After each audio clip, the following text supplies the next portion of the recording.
Hi, I am Celine. A year ago, I married a man I did not have feelings for. I have to admit, my life turned into hell from that moment on. Please like and subscribe to listen to my story. Entering the bedroom in a resentful mood, I wiped my tears, pulled out the suitcase under the bed, and threw all my clothes into it. My hand suddenly stopped when I saw the album in the corner of the bedside table. I walked over the edge of the bed, sat down, and opened it. My emotions softened when I saw her smile. The girl in the photo was my close sister. The memories came flooding back. I grew up in an unhappy family and was surrounded by quarrels all the time. My mother could not stand the beatings of my father, so she left, leaving me alone with him.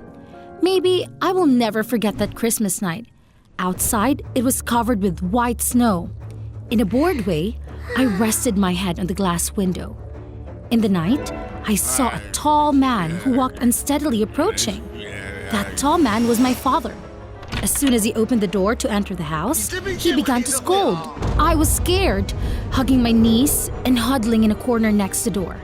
I involuntarily looked at the bruises in my arms. I shivered slightly from the pain and recalled the previous beatings when I touched them. What the hell is that expression? I'm so sick of your face! Get out of here! I burst into tears, knelt and hugged his legs while begging, but he only gave me a hateful look and cruelly shoved my hand away. He raised his hand intending to slap me. I was so afraid that I raised my hands to defend myself and back away. He kept moving forward, cornering me. Realizing that I was against the corner, I ran out of the house. My bare feet stepped on the cold snow, my face covered with tears. A beam of light caught my attention. I stopped in front of the window of Daisy's house. She was my classmate. I looked inside and saw a warm scene that I secretly longed for. A small family who gathered together by the fireplace to celebrate Christmas. Daisy saw me and pointed towards the window. Her parents also looked at the same time. Seeing a face smeared with tears, they were very surprised. Daisy rushed to the main door. Oh, Celine, hurry inside. You'll freeze to death out here. Daisy pulled me down on the sofa and covered me with a sheep wool duvet. Her mother approached, squatted in front of me, and then took my hand, warmed it with her soft hands. My God, can you tell me, what terrible thing happened to you? I lowered my eyes and did not answer. My stomach suddenly made a few rumbling sounds. Daisy ran off and returned with a cup of hot milk and a plate of cookies. My eyes watered as I looked at her. I sniffled about my situation. Daisy patted my head comfortingly, and she begged her mother to help me get rid of my abusive father. Her family decided to adopt me. The procedure was quickly completed, and I moved into Daisy's house. Time passed so quickly. We both grew up together. Daisy's health was inherently not good. She had congenital heart disease. Out of gratitude to his family, I always tried to defend and protect Daisy like she was my own sister. Sometime later, the mother of both of us passed away due to illness. Tragedy repeatedly struck, and Daisy became glum for a long time. Not wanting to be a burden, when I was 18, I worked part-time in a fast food restaurant. One day, I suddenly received a call from the hospital. Are you Miss Daisy's relative? She was just taken to the emergency room. Taking the phone call, my face changed color. I panicked and ran to the hospital. At the door of the ER, I met a guy who was completely soaked. His face looked worried. The lights went out and the doctor came out, and I quickly ran to him to ask about it. How's my friend? How many times did this happen? I tell people with heart disease to limit swimming. Why is she so stubborn? Fortunately, when she fainted, that guy over there took her to the emergency room in time. I turned my head to look at the guy, bowed my head to thank him, and then continued talking to the doctor. Swimming was her dream. Is there a cure for the disease? Don't think about this dream. Shouldn't she be more worried about her health? I'll remind her. Thank you. The doctor left. I went back to where the guy was sitting. Thank you so much. If it weren't for you, something bad would have happened to her. I don't know how to repay you.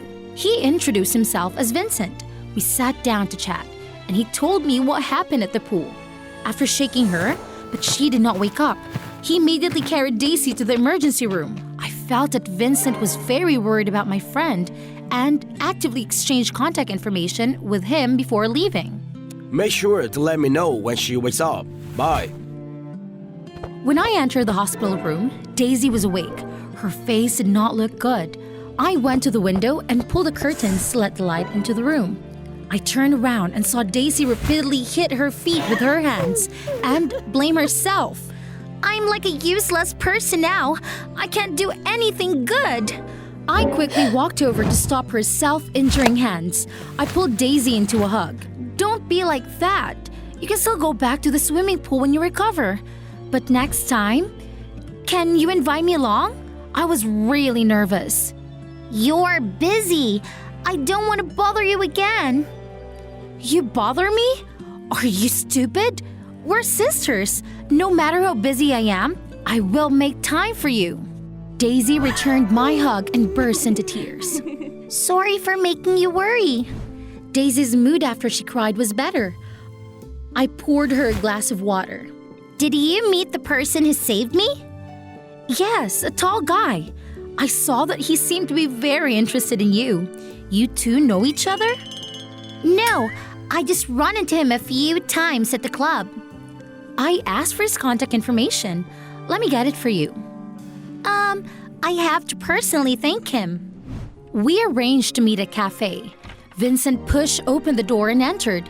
He was wearing a shirt, his hair neatly combed, and his hands, a bouquet of sunflowers prepared for Daisy, and a small box of candy prepared for me. Daisy looked at him with sparkling eyes. Vincent behaved very politely, and the three of us talked very well. He even refused her offer to pay, which gave me a pretty good impression of him. That evening, when I got home, I lay on the bed. Daisy hugged the pillow and rolled back and forth with a smile on her lips. I hit another pillow on her body and asked, "Tell me the truth. You and Vincent have known each other before, right?" No way. Don't deny it. The way you look at him, don't think that I don't recognize. Daisy covered her face with a pillow. I could feel that she was smiling. He's a senior at the swimming club. Very good-natured and handsome. I often go to the pool to watch him practice. I knew it right away. I think he's not bad. Hope you can conquer him soon. I was happy for my sister, and I hoped she would get better soon. Suddenly, I remembered at the cafe, many times I caught Vincent staring at me. When I discovered it, he immediately pretended to look the other way. Does he like me? I shook my head, dismissing the thought, but my guess was not wrong. After the first date, Vincent texted to ask me to go out with him alone. Knowing that my friend had feelings for him, I used the excuse that I was busy to avoid him. Daisy often talked about their dates. It seemed that when it came to him, she was very happy. After a while, Daisy did not talk about Vincent anymore. I did not know what happened to them. I only remembered one evening after coming home. She was in a bad mood, slamming the door to her room and not wanting to talk. I was so busy that I forgot about it. On a weekend afternoon, while doing my homework, I suddenly received a call from an unknown number. On the other end of the line was Daisy's voice.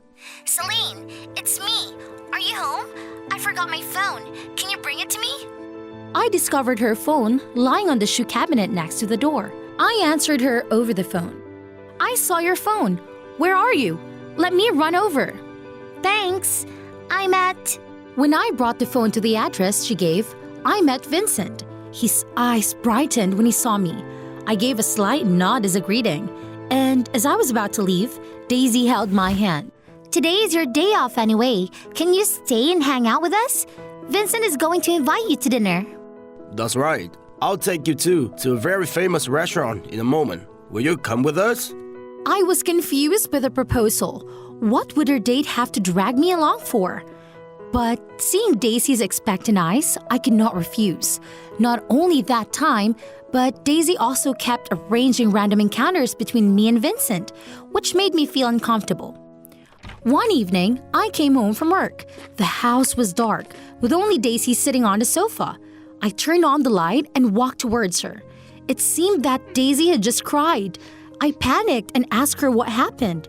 She looked up, wiped her tears, and pulled me out of the house. On the way there, she was just silent, making me very worried. We stopped at the supermarket to buy a lot of food, and the two of us sat down on the stone bench in front of the house. Daisy opened the snack bag. I turned to look at her and was confused as how to say it. She said it first. I recently discovered a secret. Do you want to hear it? Of course. Do you remember our first date at the cafe, where I took a picture of the three of us? I accidentally noticed Vincent set that picture as his phone background. Suddenly, she stopped. I saw the corners of her mouth lift up and heard her sigh. He cropped the picture so that it only showed you and him side by side for the background. I put my hand over my mouth, so surprised at what she just said. I have nothing to do with him. Daisy shook her head and patted the back of my hand. Listen to me. I went to the hospital this afternoon to get the results of the medical examination. Why did she suddenly change the subject? I realized that her facial skin did not look good up that day. Inside me, fear started to build up. I held her hand tightly. Daisy looked up at the sky and slowly said, In the future, the things I haven't been able to do yet, please do it for me. The food I can't eat, the movies I can't watch, the places I can't go. I can only ask you to help me. Her indifferent attitude made me unable to hold back. My eyes were red. What nonsense are you talking about? What do the medical test results say? Please, tell me. She told me what the doctor diagnosed. Daisy did not have much time left. Death was waiting to take her away at any moment. Tears rolled down from the corners of Daisy's eyes. Her smile remained on her lips. She touched my hair and gently stroked it. Can I ask you a favor? I looked at her, my face covered with tears, and quickly nodded. Tell me, I'm ready to help you with anything. Vincent is a very nice guy. You once said he's not bad. When I'm gone, let him take care of you for me. Daisy put her hand on my lips to stop me when I was about to refuse. The two of us hugged and cried. Her health deteriorated day by day. At her last moment on the hospital bed, Daisy held my hand tightly and mumbled 2 words. Please, Selena, and passed away.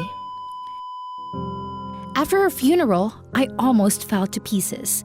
I could not believe my sister was not there anymore. For a long time, I lived like the living dead. I stopped eating and worked like crazy to forget the pain. There was only Vincent by my side. His care and protection touched me. After I graduated at a luxury restaurant, Vincent suddenly proposed to me in front of many people.